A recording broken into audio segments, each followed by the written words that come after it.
परम सत्कारयोग सत संगत जी, सब माई भाई मनबिरती का ग्रहण करने वास्ते आओ प्यार विच दोवें हाथ जोड़ के फतेह बुलाइए। प्यार से बुलाओ फतेह जी। वाहे गुरु जी का खालसा, वाहे गुरु जी की फतेह।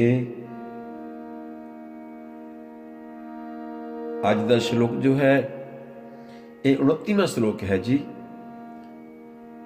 आओ दर्शन करिए अंतरी भावना नाल, अपने हिरदे दी अखां नाल। सो सतगुरु जी की फरमाते हैं,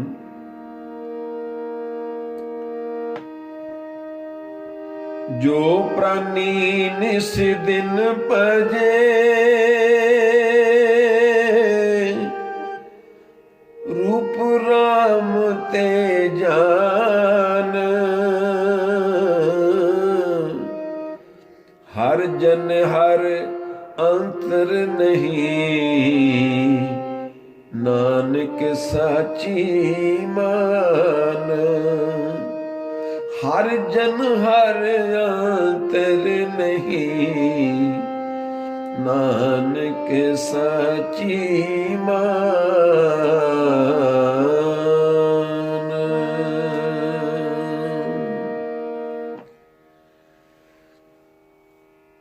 इस श्लोक दे विच जे बिल्कुल छोटे अर्थ करने होण ते जेड़ा प्राणी जेड़ा बंदा दिन रात उस मालक दा सिमरन करदा है, उसनूं याद करदा है, उसनूं रब दा रूप ही समझ। हे नानक, रब विच ते रब दे बंदियां विच कोई फर्क नहीं, ये गल सच करके मन। थोड़ा जिहा विस्तार ना करिए तो फिर जिसनूं याद करिए, अगर वो गुणवान है, जेकर वो गुणां दा सागर है, तो फिर याद करन वाले विच भी उसदे कुछ ना कुछ गुण जरूर ही आ जाते हैं।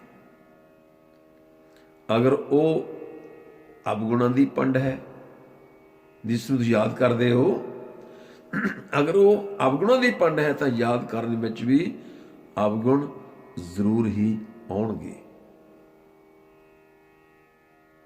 इसलिए सतगुरु महाराज जी बख्श करते हैं, याद उसनों करते हैं जो दिल विच बैठ जाए, जिस नाल तालमेल बैठ जाए। फिर ये इंसान, ये बंदा उस वर्गा ही हो जाता है। जैसा सेवै तैसो होवे, जिसनूं याद करेगा वो जिहा मनुख हो जाएगा। साहिब सतगुरु गुरु नानक देव जी ने हर थां ते एक ही उपदेश दिता, उपदेश एक ही दिता, तू जिस वर्गा बनना चाहता है उसकी विचार ग्रहण कर। गुरु वर्गा बनना है तो गुरु की विचार ग्रहण कर, रब वर्गा बनना है तो रब की विचार नूं ज़हनशील कर। अमृत वेले उठ के उद्यम करना पवेगा। उद्यम करे पलके प्रभाती, या फिर एक होर पंक्ति जिहड़ी कि उद्यम सकत सियाणप तुमरी देहो तो नाम बखानी। अमृत वेले उस परमात्मा दीयां वडियाइयां कर भरावा। फिर प्रेम पटोला मिलेगा तैनूं, प्रेम पटोला जिहड़ा तेरी रक्षा करेगा। नदर नाल मोख मिलेगी। आप हर रोज पढ़ते हैं ना, अमृत वेला सच नाओ वडियाई विचार, करमी आवे कपड़ा नदरी मोख द्वार। तेरी आखिरी मंजिल भी तो यही है कि तू उस परमात्मा का रूप बनना है, राम का रूप बनना है। जे तू राम बनना ही है तो राम लीला ना बन। आउंदा ना आसा दी वार च, वायन चेले नचन गुर, पैर हलायन फेरन सिर, उड उड रावा झाटे पाए, वेखे लोक हसे कर जाए, ਰੋਟੀਆਂ ਕਾਰਨ ਪੂਰੇ ਤਾਲ। ਆਹ ਕੰਮ ਨਾ ਕਰੀ, ਪੇਖ ਨਾ ਦਿਖਾਈ। ਜੇ ਤੂੰ ਫਿਰ ਰਾਮਲੀਲਾ ਨਾ ਬਣ, ਅਸਲ ਨਾ ਬਣ ਜੋ ਰਮਿਆ ਹੋਇਆ ਰਾਮ ਹੈ। ਫਿਰ ਬਾਹਰੀ ਭੇਖ ਨਾਲ ਨਹੀਂ, ਪਹਿਲਾਂ ਗੱਲ ਆਪਣੇ ਅੰਦਰੋਂ ਸ਼ੁਰੂ ਕਰ। ਅੰਦਰੋਂ ਜੋ ਬ੍ਰਹਮੰਡੇ ਸੋਈ ਪਿੰਡੇ, ਜੋ ਖੋਜੇ ਸੋ ਪਾਵੇ। ਰਾਮ ਸਿਮਰ, ਰਾਮ ਸਿਮਰ, ਇਹ ਹੈ ਤੇਰੇ ਕਾਜ ਹੈ। ਜਿਸ ਦਾ ਸਿਮਰਨ ਪੂਰਾ ਹੋ ਗਿਆ ਉਹ ਤਾਂ ਆਪ ਹੀ ਪੂਰਨ ਹੋ ਗਿਆ, ਅਧੂਰਾ ਨਹੀਂ ਰਿਹਾ। ਜਿਉਂ ਜਲ ਮੇ ਜਲ ਆਏ ਖਟਾਨਾ, ਤਿਉਂ ਜੋਤੀ ਸੰਗ ਜੋਤ ਸਮਾਨਾ। ਕੌਣ ਪਹਿਚਾਣ ਸਕਦਾ ਹੈ ਕਿ ਜੇ ਇੱਕ ਬਾਲਟੀ ਵਿੱਚ ਪਾਣੀ ਪਹਿਲਾਂ ਪਿਆ ਨਾ, ਅੱਧੀ ਬਾਲਟੀ, ਤੁਸੀਂ ਅੱਧੀ ਬਾਲਟੀ ਹੋਰ ਲਿਆ ਕੇ ਪਾ ਦਿੱਤੀ,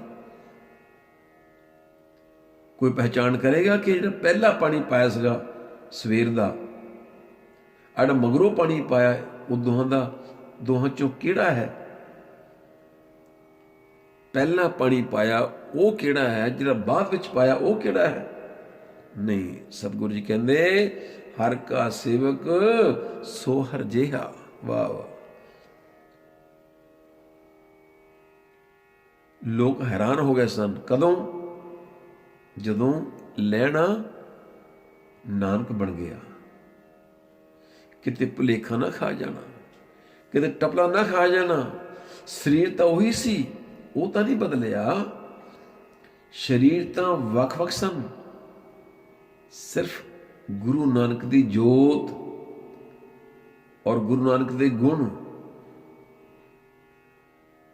ਗੁਰੂ ਨਾਨਕ ਦੀਆਂ ਵਡਿਆਈਆਂ, ਇਹ ਸਭ ਗਿਆਨ ਜਿਹੜਾ ਹੈ ਭਾਈ ਲਹਿਣੇ ਵਿੱਚ ਆ ਗਿਆ। ਹਾਲਾਂਕਿ ਪੁੱਤਰਾਂ ਦੇ ਸਰੀਰ ਵਿੱਚ ਗੁਰੂ ਨਾਨਕ ਜੀ ਦਾ ਖੂਨ ਸੀ, ਪਰ ਗਿਆਨ ਨਹੀਂ ਸੀ, ਉਹ ਵਿਚਾਰ ਨਹੀਂ ਸੀ, ਉਹ ਕਰਮ ਨਹੀਂ ਸੀ। ਵਿਚਾਰ ਤੇ ਕਰਮ ਦਾ ਨਾਤਾ ਨਾ ਬਣ ਕਰਕੇ ਉਹ ਗੁਰੂ ਨਾਨਕ ਦਾ ਰੂਪ ਨਾ ਬਣ ਸਕੇ। ਗੁਰੂ ਨਾਨਕ ਦੇ ਪੁੱਤਰ ਹੁੰਦਿਆਂ ਹੋਇਆਂ ਵੀ ਨਾਨਕ ਨਾ ਬਣ ਸਕੇ। ਗੁਰੂ ਦਾ ਸਿਮਰਨ ਸਿੱਖ ਨੂੰ ਗੁਰੂ ਦਾ ਰੂਪ ਬਣਾਉਂਦਾ ਹੈ। ਗੁਰੂ ਦਾ ਰੂਪ, ਤੂੰ ਉਸ ਪਰਮਾਤਮਾ ਨੂੰ, ਉਸ ਪਰਵਰਦਗਾਰ ਨੂੰ, ਜੋ ਵੀ ਤੂੰ ਸਮਝਦਾ ਹੈ ਉਸ ਅੱਲਾਹ ਤਾਲਾ ਨੂੰ, ਉਸ ਪਰਮੇਸ਼ਰ ਨੂੰ ਯਾਦ ਇਵੇਂ ਕਰ ਜਿਵੇਂ ਪਾਣੀ ਦੀ ਬੂੰਦ ਸਾਗਰ ਨੂੰ ਯਾਦ ਕਰਦੀ ਹੈ। ਇੰਝ ਯਾਦ ਕਰ ਜਿਵੇਂ ਇੱਕ ਜ਼ਰਰਾ ਧਰਤੀ ਦਾ ਮਿੱਟੀ ਨੂੰ ਯਾਦ ਕਰਦਾ ਹੈ, ਧਰਤੀ ਨੂੰ ਯਾਦ ਕਰਦਾ ਹੈ। ਇੱਕ ਮਿੱਟੀ ਦਾ ਜ਼ਰਰਾ ਧਰਤੀ ਨੂੰ ਯਾਦ ਕਰਦਾ ਹੈ। ਜਿਵੇਂ ਅੱਗ ਦਾ ਚੰਗਿਆੜਾ ਅੱਗ ਨੂੰ ਯਾਦ ਕਰਦਾ ਹੈ, ਜਿਵੇਂ ਕਿਰਨ ਆਪਣੇ ਸੂਰਜ ਨੂੰ ਯਾਦ ਕਰਦੀ ਹੈ। ਤੂੰ ਆਪਣੇ ਮਰਕਜ਼ ਨੂੰ ਇੰਝ ਯਾਦ ਕਰ ਜਿਵੇਂ ਕੋਈ ਪਰਦੇਸੀ ਆਪਣੇ ਘਰ ਨੂੰ ਯਾਦ ਕਰਦਾ। ਮੈਨੂੰ ਯਾਦ ਹੈ, ਮੈਂ ਆਪਣੇ 'ਤੇ ਗੱਲ ਕਰਾਂ ਕਿ ਜਦੋਂ ਜਾਣੀ ਇਸ ਤਰ੍ਹਾਂ ਸੋਚਣ ਨਾਲ ਆਪਾਂ ਨੂੰ ਫਿਰ ਥੋੜ੍ਹਾ ਜਿਹਾ ਪਤਾ ਲੱਗ ਜਾਂਦਾ। 1973 ਵਿੱਚ ਅਸੀਂ ਦੁਬਈ ਗਏ ਪਹਿਲੀ ਵਾਰੀ, ਪਰਿਵਾਰ ਨਾਲ। ਸਾਨੂੰ ਪਤਾ ਵੀ ਬੜਾ ਪੂਰਾ 2 ਹਫ਼ਤੇ ਅਸੀਂ ਪ੍ਰਸ਼ਾਦਾ ਨਾ ਛਕ ਸਕੇ, ਬਸ ਯਾਦ ਆਉਣੀ ਬੜੀ ਕਰਦੀ। ਜੇਕਰ ਉਸ ਇਹੋ ਜਿਹੀ ਯਾਦ ਸਾਡੀ ਪਰਮਾਤਮਾ ਨਾਲ ਬਣ ਜਾਵੇ, ਅਸੀਂ ਪਰਮਾਤਮਾ ਨੂੰ ਯਾਦ ਕਰੀਏ ਜਿਵੇਂ ਪ੍ਰਦੇਸੀ ਆਪਣੇ ਘਰ ਨੂੰ ਯਾਦ ਕਰਦਾ ਹੈ, ਫਿਰ ਕੀ ਹੋਏਗਾ? ਫਿਰ ਤੇ ਇਹ ਕਹਿ ਲਓ ਵੀ ਦਿਲ ਵੋ ਆਬਾਦ ਨਹੀਂ जिसमें तेरी याद नहीं है, वो काफिर जो तेरे इश्क में बर्बाद नहीं, जो मिटिया नहीं, जो कि गुरुद्वारे मंदिरों ਵਿੱਚ ਵੀ ਜਾ ਕੇ ਆਪਣੇ ਨਾਂ ਲੱਭਦਾ ਹੈ। ਕਹਿੰਦਾ ਮੈਂ ਇੱਕ ਵਾਰੀ ਯਾਦ ਆਇਆ ਸੀ ਤੇ ਮੈਂ ਤੁਸੀਂ ਕਿਹਾ ਸੀ ਕਮਰਾ ਬਣਾਉਣਾ, ਉੱਥੇ ਤੇਰੇ ਵਾਸਤੇ ਤੇਰਾ ਨਾਂ ਲਿਖਿਆ ਹੋਵੇਗਾ। ਗੁਰਦੁਆਰੇ ਮੰਦਿਰਾਂ ਮਸੀਤਾਂ ਵਿੱਚ ਜਾ ਕੇ ਵੀ ਆਪਣਾ ਨਾਮ ਲੱਭਦਾ ਹੈ। मैं पखे चढ़ाए सी उत्ते मेरा नाम नहीं लिखिया। नहीं, अपने आप नाम तो मिटाना भरावा। फरिश्तों से बेहतर है कि इंसान बनना, फरिश्तों से बेहतर है इंसान बनना, मगर इस पे लगती है मेहनत ज्यादा। अवस्था ये बननी चाहिए कि ऐ खुदा तेरी याद में कुछ इस तरह से खो गए, मैं ना रहा, तू ना रहा, बस एक ही हो गए। मैं ना रहा, तू ना रहा, बस एक ही हो गए। हर का सेवक सो हर जिहा, भेद ना जानो मानस देहा। ये श्लोक आप जी ने जो श्रवण किया है, इस आप दोबारा फिर दोहरा लीए कि जो प्राणी निस्तिन भजै, रूप राम ते जान, हर जन हर अंतर नहीं, नानक साची मान।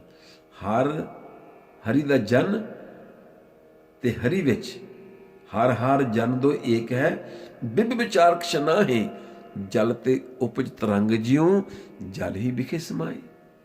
बस ये मंजिल है। दोवें हथ जोड़ के सारे अरदास करो कि साडी ये अवस्था बने, असी उसका ही रूप हो जाइए, बस उसनूं याद करते करते।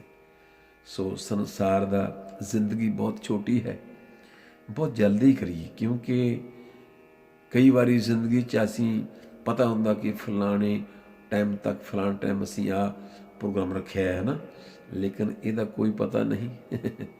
अचिंथे बाज पे